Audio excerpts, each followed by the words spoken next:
श्री शिवाय नमस्तुभ्यम। दोस्तों, आप सभी लोग जानते हैं कि सर्दियों का मौसम चल रहा है और सर्दियों का मौसम आते ही आप लोगों के मन में बहुत सारे सवाल आने लगते हैं पूजा पाठ से जुड़े हुए, पूजा पाठ के नियमों से जुड़े हुए, जिसमें से एक सबसे बड़ा सवाल यही होता है कि भैया बाथरूम और शौच अगर हम लोग जो है सर्दियों के मौसम में दिन भर में कभी भी इनका इस्तेमाल करते हैं तो क्या उसके बाद क्या नियम कहता है, क्या कायदे कानून होते हैं पूजा पाठ के नियम के, कि अगर हम लोगों ने दिन भर में कभी भी बाथरूम वगैरह का इस्तेमाल कर लिया, शौच वगैरह का इस्तेमाल कर लिए, तो उसके बाद भी क्या हम लोग शुद्ध होते हैं? क्या उसके बाद भी हम लोग भगवान के मंदिर जाकर पूजन अर्चना कर सकते हैं? क्या उसके बाद भी हम अपने घर के मंदिर में दिया बाती कर सकते हैं? क्योंकि ये परेशानी होती है सिर्फ शाम के समय में, क्योंकि सुबह के समय तो सभी लोग एक समय स्नान करते हैं, एक समय नहाते हैं और नहाने के बाद फिर वो भी जो भी अपनी पूजन पाठ वगैरह होती है, मंदिर जाना होता है, अपने घर की पूजन पाठ होती है, वो करते हैं। ठीक है, तो सुबह की तो किसी को दिक्कत नहीं होगी, पर बात आती है शाम के समय की, दिया और बाती के समय की, मतलब प्रदोष काल की, शाम के समय की। क्योंकि पूरे दिन में हम लोग कई बार बाथरूम का इस्तेमाल करते हैं, तो कुछ लोग कभी कभी शौच का भी यहाँ पर इस्तेमाल कर लेते हैं ना। देखो, यहाँ पर शर्माने वाली कोई बात नहीं है। जो नियम कहते हैं उनके उनके बारे में आप लोगों को पता होना चाहिए, क्योंकि हो सकता है बहुत सारे लोगों को अभी इन नियमों के बारे में पता ना हो और वो लोग ये गलतियाँ कर रहे हो, तो उन लोगों को अपनी गलतियों को सुधारना चाहिए और आप लोगों को ये वीडियो ज़रूर पूरा देखना चाहिए। हो सकता है आपकी भी यहाँ पर कोई छोटी से छोटी मिस्टेक हो तो वो आपकी पकड़ में आ जाए और आप उसको जो है यहाँ पर सुधार लो, है ना। देखो, सबसे पहली चीज़, सुबह के समय सभी लोग स्नान करते हैं, पर जब भी आप लोगों को कुछ हो सकता है, कोई आप लोगों में से कमेंट करता है कि भैया क्या सर्दियों में बिना नहाए भी पूजन पाठ किया जा सकता है? क्या हम लोग बिना स्नान किए भी भगवान के मंदिर जा सकते हैं? क्या हम बिना स्नान किए अपने घर का पूजन पाठ कर सकते हैं? क्योंकि हो सकता है भाई सर्दियों में किसी दिन ज़्यादा ठंड पड़ जाए, एकदम से इतना कोहरा हो जाए कि भाई हद से ज़्यादा मतलब ठंड बढ़ जाए और आपकी उम्र ज़्यादा है, तो उस जगह पर आप लोग क्या करोगे? तो देखो, ऐसा कभी नहीं होता है कि हम लोग बिना स्नान किए, बिना शुद्ध हुए भगवान की पूजन वाली जगह पर चले जाएं या मंदिर चले जाएं। हमें ऐसा कभी नहीं करना चाहिए, वरना वो चीज़ सही नहीं मानी जाती है। अगर आप बुज़ुर्ग हैं, आपकी उम्र ज़्यादा है, तो आप लोग उस दिन मंदिर मत जाओ, उस दिन अपने घर की मंदिर में पूजन मत करो, पूजन पाठ मत करो। आप अपने घर के किसी और सदस्य से बोल दो, पर नियम यही कहता है कि सुबह एक टाइम तो आपको स्नान करना ही होता है, चाहे कुछ भी कर लो। अगर स्नान नहीं किया है तो आप फिर पूजन पाठ वगैरह नहीं कर सकते, चाहे आप कितने ही बुजुर्ग जन हो। आप लोगों को शुद्ध होना ज़रूरी है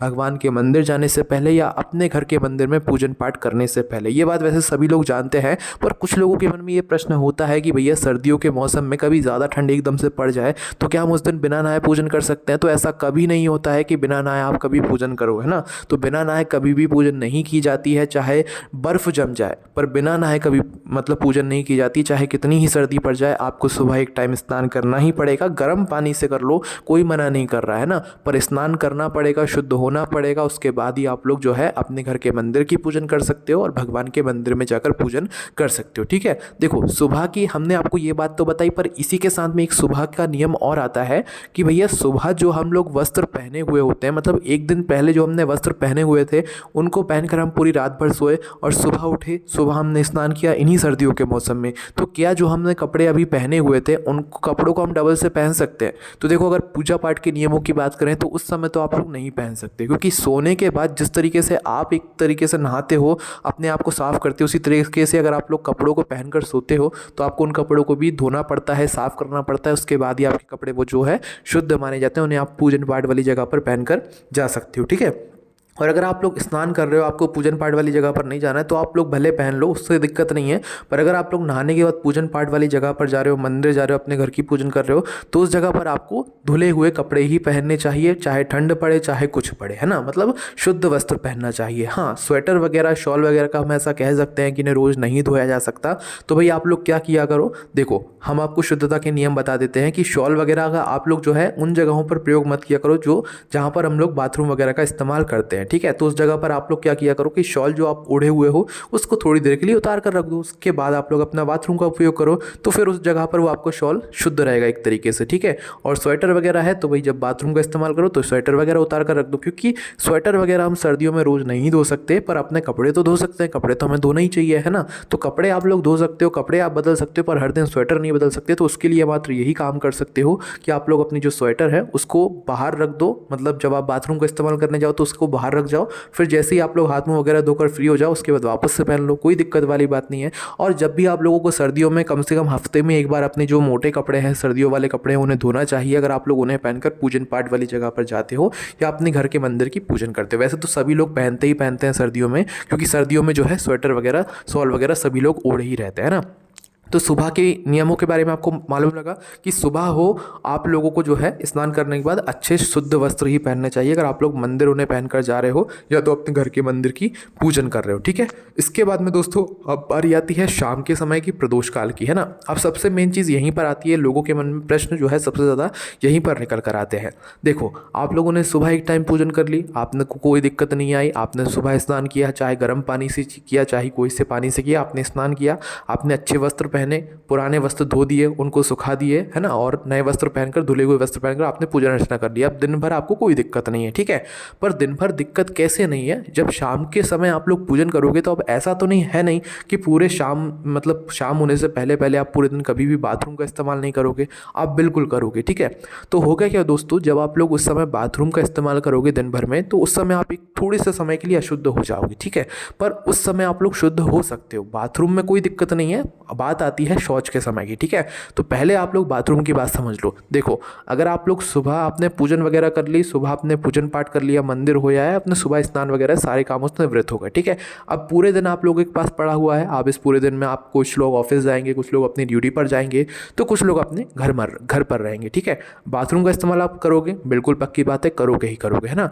तो दोस्तों नियम क्या कहता है वो यहाँ पर ध्यान से सुन लो, आपको पता होगा, ठीक है, पर वापस से सुनो। देखो अगर सर्दियों का मौसम हो, चाहे कोई सा मौसम है, विशेष रूप से हम सर्दियों के मौसम की ही बात कर रहे हैं यहाँ पर, तो सर्दियों के मौसम में अगर आप लोग दिन में कभी भी बाथरूम का इस्तेमाल कर रहे हो, चाहे कितनी ही बार कर रहे हो, एक नियम समझ लो यहाँ पर, आप लोग बाथरूम गए, बाथरूम जाते समय अगर आप लोग स्वेटर वगैरह पहनकर मंदिर वगैरह जाते हो या तो मतलब पूजन पाठ वाली जगह पर बैठते हो, तो आप अपनी स्वेटर या जो शॉल है उसको उतार कर रख दो, है ना, कुछ समय के लिए, क्योंकि वो आप रोज़ पहनने वाले हो। उसे आप ऐसा तो नहीं कि आज पहना तो कल उतार दिया, हो सके तो उतार दो, नहीं हो सके कोई दिक्कत है तो फिर कोई दिक्कत वाली बात नहीं है, आप उन्हें पहनकर ही जो है बाथरूम का इस्तेमाल कर लो, ठीक है। आपने बाथरूम का इस्तेमाल किया, अब उसके बाद क्या आपको करना है, सबसे पहले तो आपको अपने हाथ धोना है, ठीक है। उसके बाद धोना है आपको अपने पैर, चाहे पानी ठंडा हो चाहे गर्म हो, उससे फ़र्क नहीं पड़ता, पर आप लोगों को अपने हाथ पैर ज़रूर धोना है। कब? जब आप लोगों ने बाथरूम का इस्तेमाल किया हो उसके बाद में।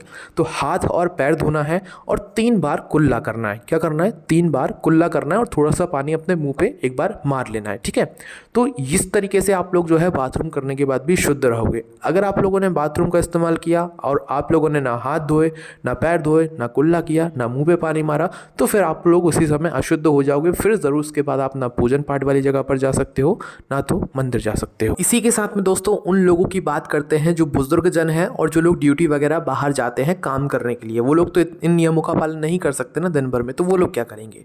तो देखो बुजुर्ग जन ज़्यादातर क्या करते हैं, सर्दियों में अपने हाथ में ग्लव्स पहने रहते हैं और मोजे वगैरह पहने रहते हैं। और उन लोगों को जो है पूजन पाठ का बहुत ज़्यादा यहाँ पर नियम रहता है, वो लोग पूजन पाठ प्रतिदिन करते हैं। बुजुर्ग जन की हम बात कर रहे हैं, तो देखो उन लोगों के लिए हो सकता है थोड़ी बहुत आप लोग छूट मान लो एक तरीके से, क्योंकि उन लोगों की अभी उतनी क्षमता नहीं रह गई है, ठीक है। पर जिसकी क्षमता है उसको इन नियमों का पालन करना चाहिए। तो देखो जो बुजुर्ग जन हैं वो अगर अपने हाथ में मोजे वगैरह या ग्लव्स वगैरह पहने हुए हैं, पैरों में ग्लव्स वगैरह पहने हुए हैं, या पैरों में मोजे या हाथ में ग्लव्स वगैरह पहने हुए हैं, तो उस जगह पर वो लोग क्या कर सकते हैं कि आप लोग बाथरूम का इस्तेमाल करो। उस समय अगर आप लोगों को दिक्कत परेशानी होती है हाथ पैर धोने में और आप लोग अपने मोजे वगैरह नहीं उतार सकते, तो आप मत उतारो। आप लोग मात्र हो सके तो अपने मुंह से कुल्ला कर लो। अगर हाथ धो सकते हो तो हाथ धो लो, मुंह से कुल्ला कर सकते हो तो कुल्ला कर लो, या तो अपने मुंह पे एक बार पानी मार लो, ठीक है। कोई भी एक चीज़ कर सकते हो तो वो करके आप लोग जो है बाथरूम से जाने के बाद जो है आप लोग एक तरीके से शुद्ध मान लिए जाओगे। पर जब आप लोग शाम के समय पूजन करने के लिए जाओ, चाहे मंदिर जाओ चाहे अपने घर की दिया बाती करो,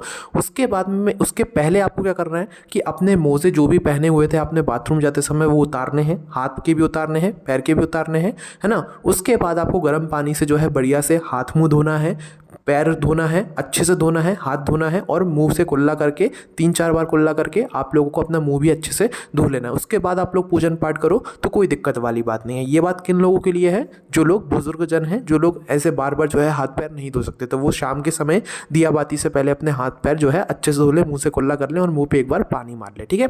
इसके बाद में जो लोग ड्यूटी वगैरह जाते हैं, ड्यूटी वगैरह मतलब बाहर काम करने के लिए जाते हैं, तो वो लोग भी नियमों का पालन नहीं कर सकते। तो उन लोगों के लिए भी यही चीज़ है कि आप दिन भर जो ऑफिस में रहते हो, ड्यूटी करते हो, तो भाई वहाँ पर आप लोग जो भी बाथरूम का इस्तेमाल कर रहे हो, वहाँ पर कम से कम आप लोग हाथ धो, मुंह धो सके तो कुल्ला वगैरह कर सकते हो, पर कम से कम हाथ धोना है आपको। पर शाम को जब आप आओ और आपको पूजा वगैरह करना है, मंदिर वगैरह जाना है, तो उससे पहले आप लोग अपने हाथ पैर अच्छे से धो लो, कुल्ला कर लो, अच्छे से साफ पानी से जो है गर्म पानी कर लो, भले अच्छे से हाथ मुंह धोकर उसके बाद ही आप लोग जो है पूजन वगैरह करना। अपने घर की दिया बाती करना चाहते हो तो वो करना, मंदिर जाना चाहते हो तो वो करना, ठीक है। इसके बाद में दोस्तों, अगर आपने पूरे दिन भर में कभी भी शौच का इस्तेमाल कर लिया तो सीधी सी बात है, शौच अगर आप लोग गए हो, चाहे बुजुर्ग जन भी गए हुए हों, तो पूरे दिन में कभी भी अगर आप लोग शौच चले गए हुए हो, सुबह के बाद, सुबह तो आपने स्नान कर लिया, पूजन वगैरह भी हो गई, तो पूरे दिन में कभी भी अगर शौच गए हुए हो तो उसके बाद सीधा सा नियम है, आपको स्नान ही करना पड़ेगा। गर्म पानी से करो चाहे कोई से करो, आपको स्नान ही करना पड़ेगा, मतलब नहाना ही पड़ेगा। ये बातें बुजुर्गों पर भी लागू होती हैं, ठीक है। अगर आप लोगों ने मतलब पूरे दिन भर में कभी भी शौच का इस्तेमाल किया तो उसके बाद आपको स्नान ही करना है, नहाना ही है। और अगर आप लोगों ने शौच जाते समय जो भी कपड़े पहने हुए हैं, उन कपड़ों को आप लोग दोबारा से शौच जाने के बाद, स्नान करने के बाद नहीं पहन सकते। और अगर आप लोगों को वही कपड़े पहनने तो शौच जाते समय अपने वो कपड़ों को उतार जाओ और जितने कपड़े आप लोग धो सकते हो उतने कपड़े शौच के समय पहन कर जाओ। और उसके बाद में जो भी नहाने के बाद, स्नान करने के बाद आप वापस से फिर उन कपड़ों को पहन सकते हो। पर शौच जाते समय जो कपड़े आपने पहन लिए वो कपड़ों को धोना ही पड़ेगा, उनको आप वापस से नहीं पहन सकते। वापस से पहने तो वापस से अशुद्ध हो जाओगे, ठीक है। तो शौच जाते समय आपको स्नान ही करना पड़ता है, इसमें कोई भी अलग से नियम नहीं है ना।